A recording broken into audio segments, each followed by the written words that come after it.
জাতীয় ঐক্য গঠনের রাজনৈতিক দলগুলোর সঙ্গে প্রধান উপদেষ্টার বৈঠকটি চলছে। এই বিষয়ে আরো জানাতে বিস্তারিত জানাবেন আমাদের সহকর্মী জাকারিয়া আহমেদ। তিনি যুক্ত হচ্ছেন বার্তা কক্ষ থেকে, আমরা কথা বলবো তার সাথে।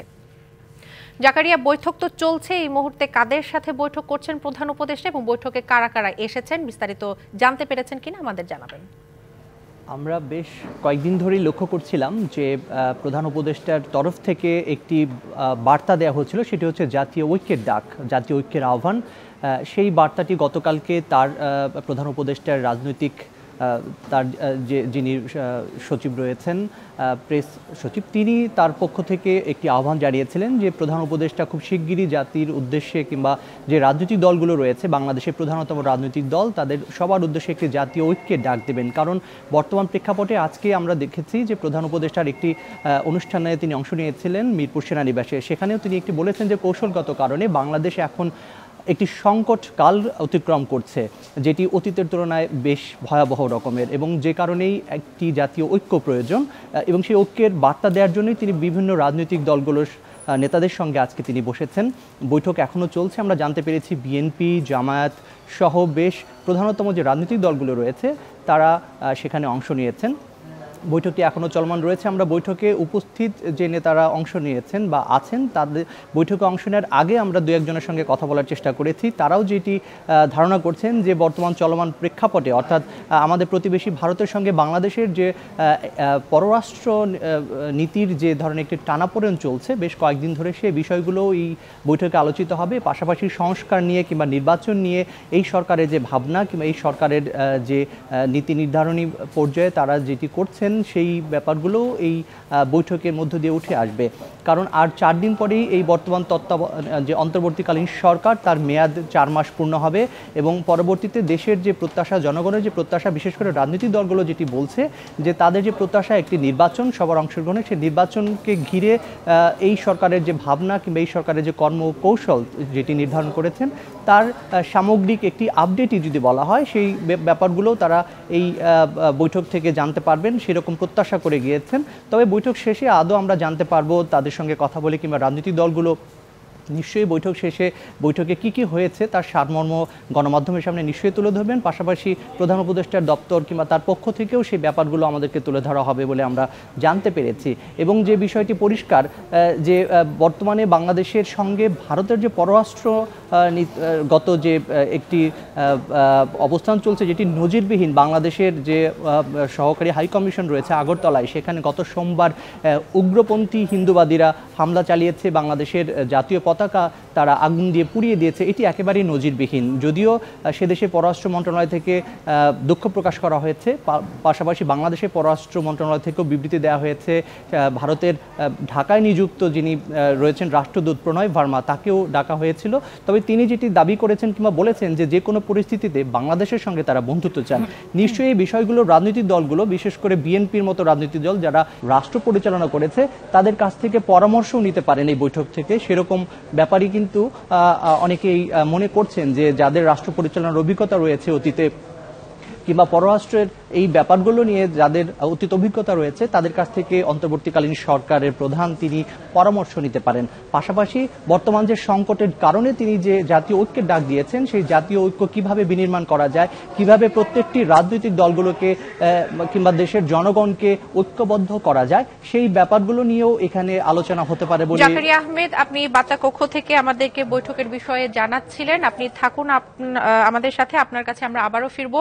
দর্শক, ফরেন সার্ভিস প্রাঙ্গণে রয়েছেন আমাদের আরেক সহকর্মী বিজন কুমার দাস, আমরা চলে যাব তার কাছে।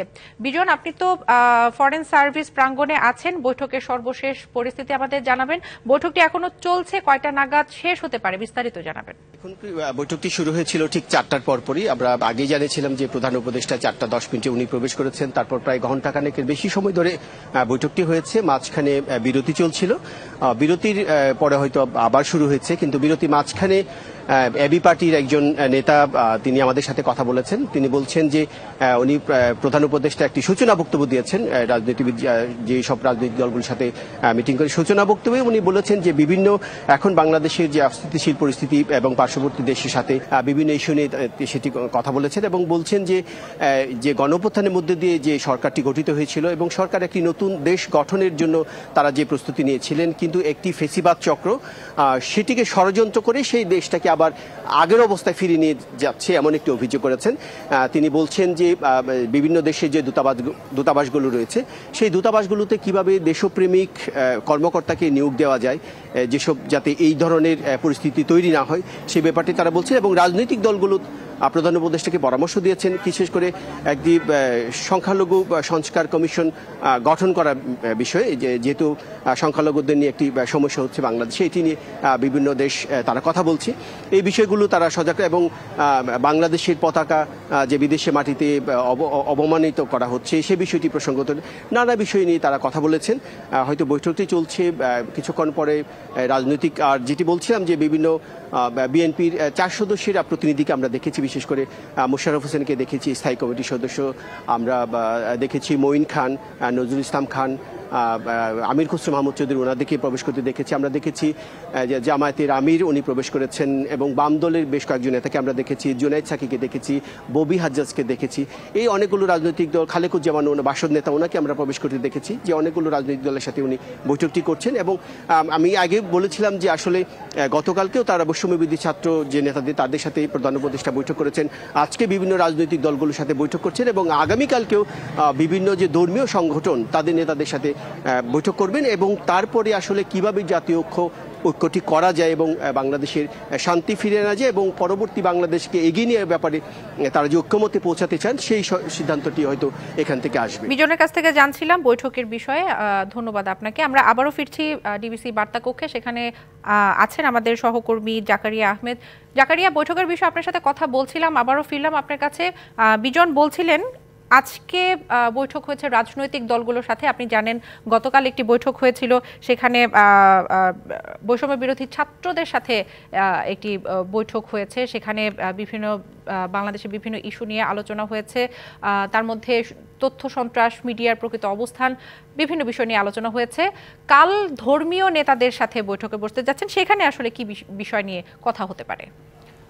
আজকে যে বিষয়টি নিয়ে মূলত বৈঠক হচ্ছে জাতীয় ঐক্য। গতকালও ছাত্র নেতাদের সঙ্গে প্রধান উপদেষ্টা বসেছিলেন এবং আগামীকাল ধর্মীয় নেতাদের সঙ্গে তিনি বৈঠক করবেন।